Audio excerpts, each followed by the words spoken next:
तो hello everyone, स्वागत करता हूं आप सभी का हमारे चैनल में। तो आज मैं बात करने वाला हूं कि 2026 में कौन से ऐसे एसआईपीस हैं जो कि आने वाले दिनों में अच्छे खासे रिटर्न्स ला के देते हैं। तो चलिए वो उसके बारे में पूरा डिटेल से जानेंगे कि क्या काम करते हैं, कैसे काम करती है, एसआईपी क्या होती है, ये कैसे काम करती है, किस प्रकार से आप खरीद सकते हो, ये बेसिकली होता क्या है, किस प्रकार से काम करने का तरीका होता है, इसके सारे चीज़ों के बारे में बात करने वाले हैं। तो चलिए इसको हम लोग डिटेल वाइज समझते हैं। तो सबसे पहले बात करते हैं कि एसआईपी क्या होता है।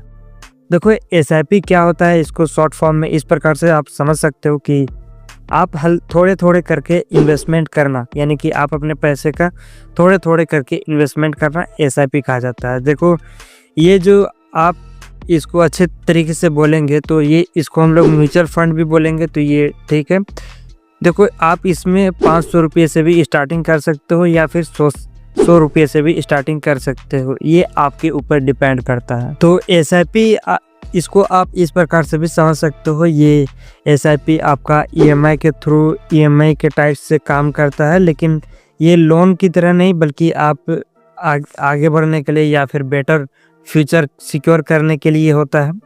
और ये जो बाज़ार रहती है जहां आप इन्वेस्टमेंट करते हो, उससे बहुत सा, जैसे कभी कभार बाज़ार वोलेटाइल भी होता है, तो उससे आपको बहुत छुटकारा भी देखने को मिलता है। और ये डाइवर्सिफाइड भी माना जाता है। मतलब डाइवर्सिफाइड मतलब कि अलग अलग बिजनेसेस पे ये इन्वेस्ट भी किया जाता है।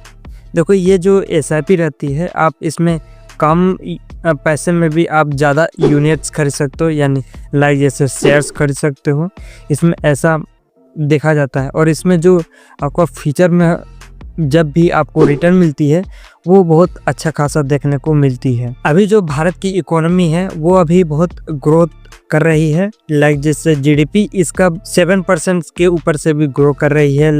और इंफ्रास्ट्रक्चर जो है ये बहुत अच्छा खासा देखने को मिल रही है। अभी इंफ्रास्ट्रक्चर में भी भारत सरकार अभी बहुत जोर दे रहा है, और इसका PUS स्टॉक्स है वो बहुत अच्छा खासा देखने को मिल रही है। जो इसका एसआईपी से इन्वेस्टमेंट है वो मई 2025 में 26,688 करोड़ रुपए का इन्वेस्टमेंट हुआ था।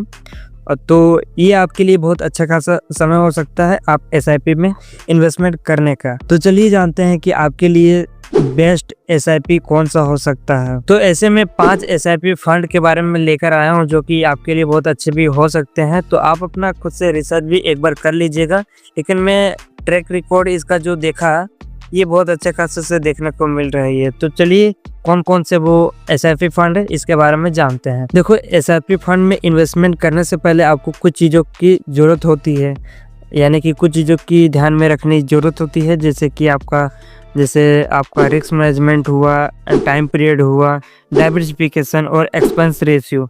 ये 4 चीज़ें होती हैं जो कि आपको अच्छी खासी से देखनी होती है। जैसे रिस्क मैनेजमेंट किस प्रकार से देख सकते हैं आप, तो इसमें आपका रिस्क कम लेना चाहते हो, लाइक जैसे आप कम रिस्क में या फिर कम पैसे में ज़्यादा रिटर्न चाहते हैं, तो आप लार्ज कैप फंड का यूज़ कर सकते हैं। मॉडरेट के लिए आप फ्लेक्सी कैप का यूज़ कर सकते हैं। और एग्रेसिव जो आपका रहता है एग्रेसिव फंड के लिए, तो आप स्मॉल या फिर मिड कैप का इस्तेमाल कर सकते हैं। और टाइम पीरियड की बात करेंगे तो ये आपका 5 या 10 साल के बीच आप कर सकते हैं। ये आपको 12% की इंक्रीज देखने को मिल सकती है। लाइक जैसे आपका फॉर एग्जांपल, जैसे मान ले आपने 25,000 रुपये के मंथली इन्वेस्टमेंट कर रखा है एसआईपी के थ्रू, तो आप उसको 15 साल के लिए रखेंगे, तो मान लीजिए आपको 6.5 CR का आपको रेवेन्यू जनरेट हो सकता है। डाइवर्सिफिकेशन क्या होता है कि देखो, आपका जो पैसा होता है आप अलग अलग जगहों पे इन्वेस्टमेंट कर सकते हो, यही होता है आपका डाइवर्सिफिकेशन। आप मान ले आपको 10,000 रुपये है, तो आप 2-2 हज़ार रुपये करके 5 स्टॉक्स में आप इन्वेस्टमेंट कर सकते हो, लाइक जैसे एसआईपी में इन्वेस्टमेंट कर सकते हो। देखो, एक्सपेंस रेशियो क्या होता है, ये 1% से कम वाला आप चुन सकते हो, और ये आपका रिटर्न को दिखाता है। तो चलिए अब जानते हैं मेन टॉपिक के बारे में कि वो कौन कौन से 5 एसआईपी फंड है जिसके बारे में हम लोग सोच सकते हैं। ये जो SIP फंड है ये बेसिकली 3 या 5 साल का परफॉर्मेंस पर बेस्ड है और ये इसका जो AUM है लाइक जैसे एसेट अंडर मैनेजमेंट, इसके बेसिस पर मैं अभी बात कर रहा हूँ। ये 5 SIP फंड है, ये अच्छे खासे से ग्रोथ दिए हैं, यानी कि कंसिस्टेंट ग्रोथ दिए हैं। इसके बारे में मैं आगे वीडियो में बताऊंगा। तो कौन कौन से वो फ्लेक्सी कैप है, कौन कौन से SIP फंड है, तो चलिए जानते हैं। तो दोस्तों मैं यहाँ पे डाटा दे दिया हूँ, आप लोग चेक कर सकते हो। तो चलिए इसके बारे में हल्के फुल्के से आपको बता देता हूँ। सबसे पहला आपका आता है पराग फारिक फ्लेक्सी कैप। देखो ये जो कैटेगरी है ये आपका फ्लेक्सी कैप की कैटेगरी में आती है। लाइक जैसे ये 5 साल में ये 26% का रेवेन्यू जनरेट करके दिया है, यानी कि रिटर्न दिया है।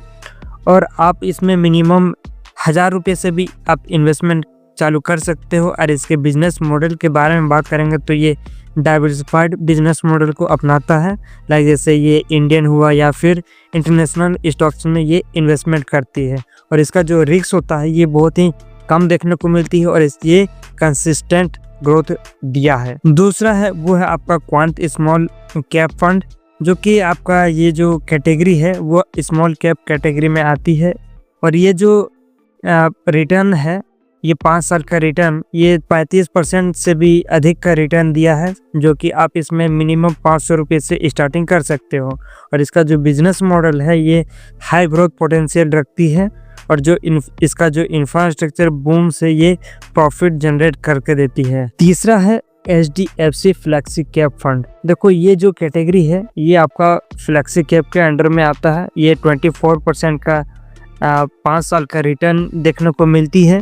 और ये आप 100 रुपये से भी आप इसमें इन्वेस्टमेंट चालू कर सकते हो। और इसका जो बिजनेस मॉडल है ये आपका स्ट्रॉन्ग ट्रैक रिकॉर्ड है इसका, और लार्ज मिड मिक्स में आप इसमें हो सकती है।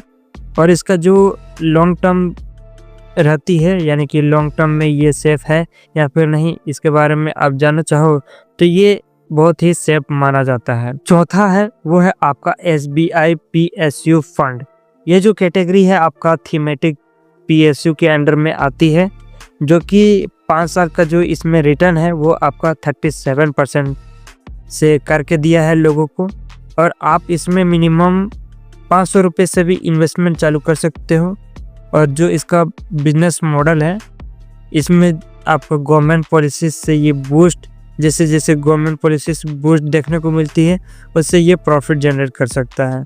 और ये आप 2026 में स्टॉक्स में बेस्ट ऑप्शन हो सकता है आपके लिए। और इसमें जो आपका हाई रिटर्न देखने को मिलती है, लेकिन इसमें जो मॉडरेट रिस्क भी है वो भी मिल सकती है आपको। और पांचवा है ICICI प्रूडेंशियल। ये देखो कैटेगरी है वो आपका सेक्टोरल कैटेगरी के अंडर में आती है। और इसमें जो 5 ईयर्स रिटर्न है वो 30% से इंक्रीज़ किया है, जो कि मिनिमम आप इसमें इन्वेस्टमेंट कर सकते हो वो है 100 रुपये में आप इन्वेस्टमेंट कर सकते हो। और इसका बिजनेस मॉडल की बात करेंगे तो ये जो इंफ्रास्ट्रक्चर बूम से ये प्रॉफिट जनरेट करती है, जैसे लाइक जैसे रोड्स में, एनर्जी में, इसमें प्रॉफिट जनरेट कर लेती है। और ये आपके लिए 2026 में बेस्ट ऑप्शन हो सकता है। ये सारे जो फंड थे वो आपका बेसिकली ET मनी, ग्रो और मनी कंट्रोल से लिया गया है क्या, क्योंकि ये डाटा देखना आपके लिए बहुत ज़रूरी होता है। फॉर एग्जांपल यदि आपके बजट मान लीजिए मंथली 10,000 रुपये है तो आप किस प्रकार से कर सकते हैं आप इन्वेस्टमेंट। देखो 40% आप फ्लेक्सी कैप में यूज कर सकते हैं यदि करने के चाहे तो, और स्मॉल कैप आपका 30% से कर सकते हैं। और इसमें आपका PSU है वो आप 30% से कर सकते हैं। यानी कि ये सारी चीज़ों को अलग अलग सेक्टर, अलग अलग पार्ट में आप डिवाइड कर सकते हैं। पहला में आप 40, दूसरा में 30, तीसरा में 30, कुल टोटल हो गया। यानी कि आप इस प्रकार से डिवाइड कर सकते हैं अपने पैसे को। और आप अपना मंथली ट्रैकर जरूर चेक कर लीजिएगा। अगर सेविंग 20% है तो SIP के लिए आप 10% या फिर 15% अलॉट कर सकते हैं। ये प्रैक्टिकल तरीका होता है आप अपने रिस्क को कम करने का और आप अपने ग्रोथ को बढ़ाने का। यदि आप छोटे से इन्वेस्टमेंट करना चाहते हो तो आप 500 रुपये से भी शुरू कर सकते हो। ये जो हर साल ये 10% से इंक्रीज़ करता है और आप इसमें क्या क्या चीज़ें देख सकते हो, जैसे कि जैसे आपका रिव्यू कर सकते हो, टैक्स सेविंग कर सकते हो और मिस्टेक्स को अवॉइड करना। जैसे कि रिव्यू किस प्रकार से करना, देखो साल में आप एक बार चेक कर लीजिएगा अपना पोर्टफोलियो को। और दूसरा होता है कि टैक्स सेविंग, वो आपका ELSS फंड चुन सकते हो। ये ATC जो है ये एक्ट होता है, इसके लिए आप जा सकते हो। और मिस्टेक्स जो रहती है बहुत सारे लोग इसको अनदेखा नहीं करते हैं, यानी कि इसको छोड़ देते हैं, लेकिन छोड़ना नहीं है। जैसे कि शॉर्ट टर्म को रहती है उसको ना देखो, लॉन्ग टर्म के बारे में अधिकतर सोचो। और हमेशा जो आपका फाइनेंशियल एडवाइज़र रहती है उससे आप सलाह ज़रूर लीजिएगा। तो अगर आपका जो बजट ट्रैकर है, फॉर एग्जांपल मान लीजिए आपका 50,000 रुपये कमाते हो आप, तो एक्सपेंस रेशियो को हटा देते हैं, यानी कि एक्सपेंस रेशियो आप 30,000 रुपये भी करते हो, तो आप 5,000 रुपये से भी आप इन्वेस्टमेंट शुरू कर सकते हो, यानी कि SIP शुरू कर सकते हो। लेकिन आप इसमें एक चीज़ हमेशा ध्यान में रखिएगा कि इमरजेंसी फ़ंड जो रहती है आप उसमें अलग से रख लीजिएगा। इमरजेंसी फ़ंड की जैसे आपका 3 या 6 महीने का इमरजेंसी फ़ंड रख सकते हो अलग से। तो दोस्तों ये जो वीडियो है वो आपको केवल एजुकेशन पर्पज़ से रिलेटेड है, ना कि आपका इन्वेस्टमेंट पर्पज़ से। देखो मैं आपको बता देता हूँ कि सबसे पहले आप कोई भी चीज़ में इन्वेस्टमेंट करना चाहिए तो आप अपना रिसर्च ज़रूर कर लीजिएगा। और दूसरा होता है कि पहला तो आप रिसर्च कीजिएगा, दूसरा होता है आप डिसिप्लिन को बनाए रखिएगा, और तीसरा होता है कि आप पेशेंस ज़रूर रखिएगा, और साथ ही आप इन्वेस्टमेंट करने के बारे में सोच सकते हैं। तो चलिए मिलते हैं नेक्स्ट वीडियो में नेक्स्ट टॉपिक के साथ, तब तक के लिए धन्यवाद और मिलते हैं नेक्स्ट वीडियो में।